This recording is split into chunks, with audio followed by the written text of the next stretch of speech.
Today we are not in conversation with the former Chief Minister of Delhi, but in conversation with Sheila Dikshit, the author. Hello and welcome, ma'am.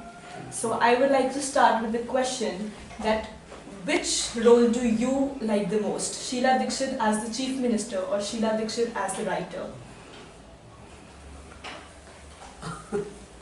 Well, I'm a politician, so remember that.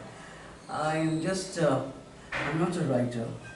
So naturally my profession and my life has been political, much more than writing.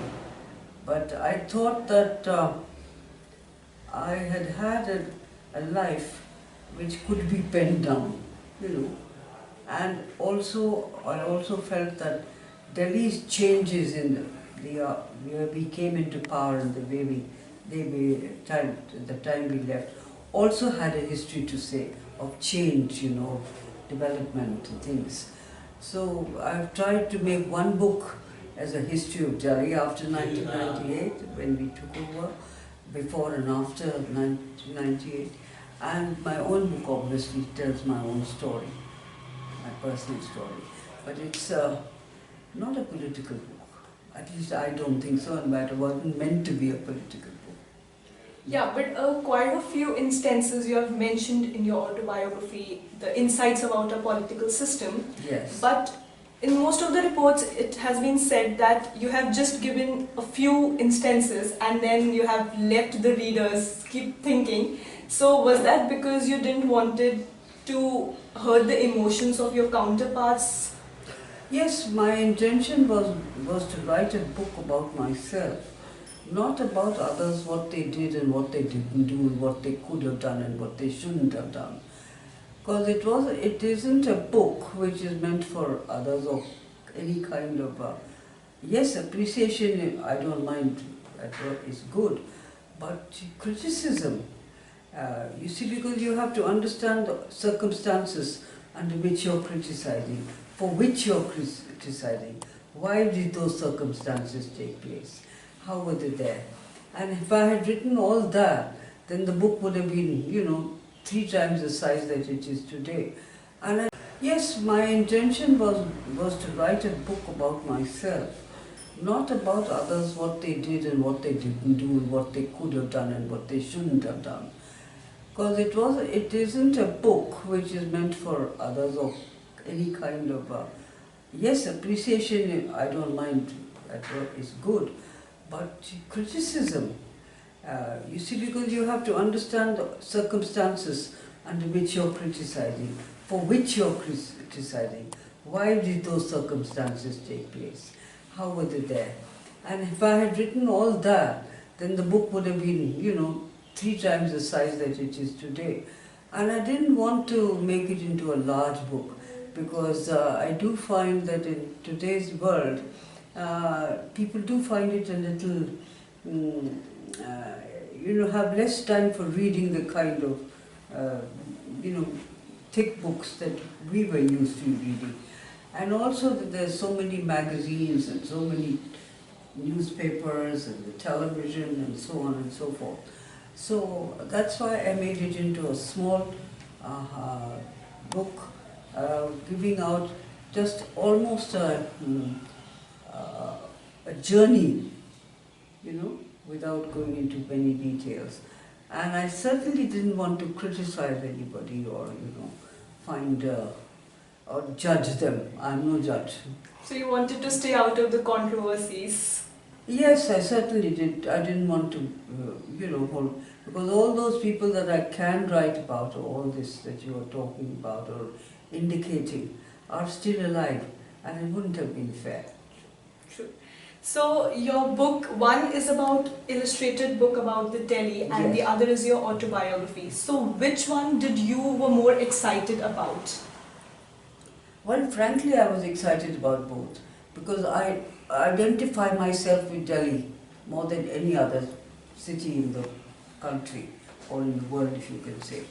And I had the fortune of governing it for 15 years. So therefore I saw Delhi change. So when I thought of a book that I should write, Delhi, when we came into power and when we left power, after 15 years of, getting the opportunity to serve Delhi, it really needed to be recorded. So I made this history of Delhi into a pictorial book and my own into a writing book. So as you said, you have grown up in Delhi and Delhi is the city you love the most. So what is that one thing about Delhi that you like? I think Delhi is a city which is of course the capital city of the country, and therefore where its infrastructure and its requirements of governance and all are a little different from say any other city like Kanpur or any other city. I'm saying Kanpur, but it could be Hyderabad, it could be anything.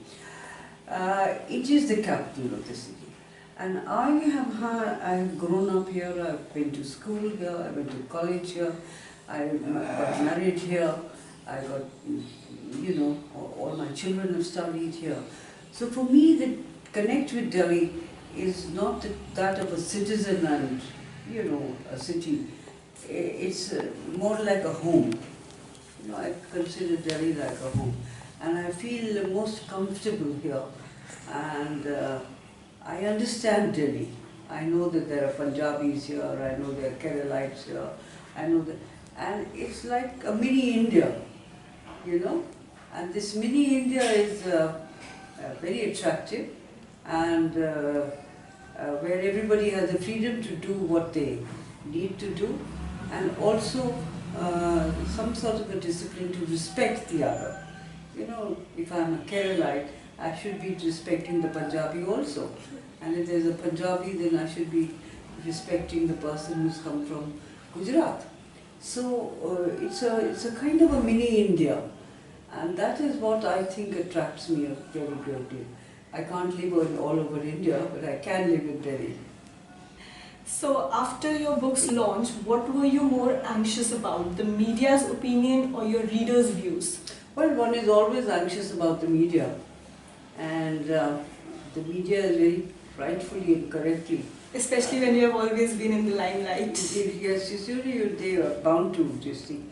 And it's a good thing you get a feedback. Otherwise, normally sometimes you find a tendency of everybody saying it's the best, not being critical.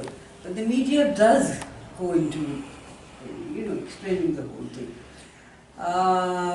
So I think the media did its job and awakened me to many things that I could have done better or should have done better or all that. But by and large the media was good. I cannot say that they were, they were very critical or anything. Probably they didn't find anything critical about it. So, you made sure of that. No, I didn't make sure of it. I wrote what I thought I should. So, but it's doing pretty well, particularly the book Citizen of Delhi. But let me see what, it's just been a month or two since it was inaugurated or given out to the public. Let me see in another month or so I will get a feedback which will be a more normal feedback. You see, when all kinds of people will have read it, and that's when I will be able to judge what I did, whether it was right or wrong, or whether this is what should have been done and this should not have been done.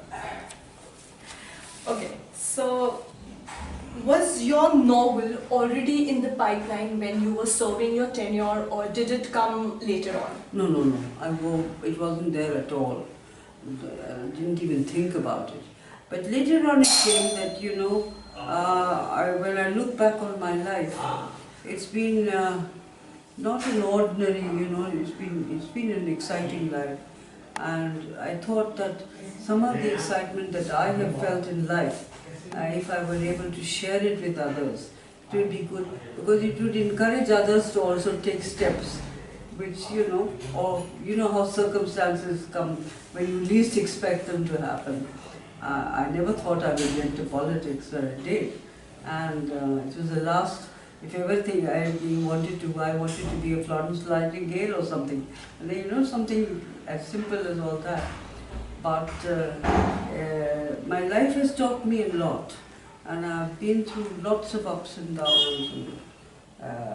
So I thought that I should pen it down, not only for myself, but also perhaps for others to be able to learn some lessons out of it. Okay, so who is your political idol? I mean, you got into politics due to your father-in-law, but whom do you consider your political idol? If I were to look at my personal this thing, I would say that my political idol would be my father-in-law, because he was really something extraordinary. Never running after, positions or anything, just doing what he thought was best, what he could contribute towards the country. And he was a freedom struggle fighter also. So he was my real inspiration and personal idol.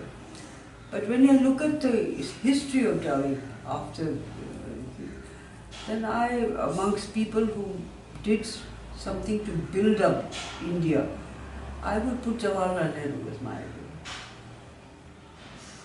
Okay, so you have grown up in Delhi and you must have been reading a lot of books, as reading is one of your hobby. So what is that one favorite book of yours that you have always loved reading and you still do? Alice in Wonderland. Alice in the Wonderland, nice, good choice. Okay, so I'll wrap up with the last question. Is there any other book in the pipeline, or are you writing anything right now? Not just now. Let me see the feedback on this. And if at all I think of it, sometimes I think I'll come out with a pictorial book, or something like that. But not on Delhi, but on personal this thing. But I haven't yet made up my mind. Let me first see if I am somebody who is being read or who people will read. I don't want to reach a point where people say, a book by Sheila, throw it out.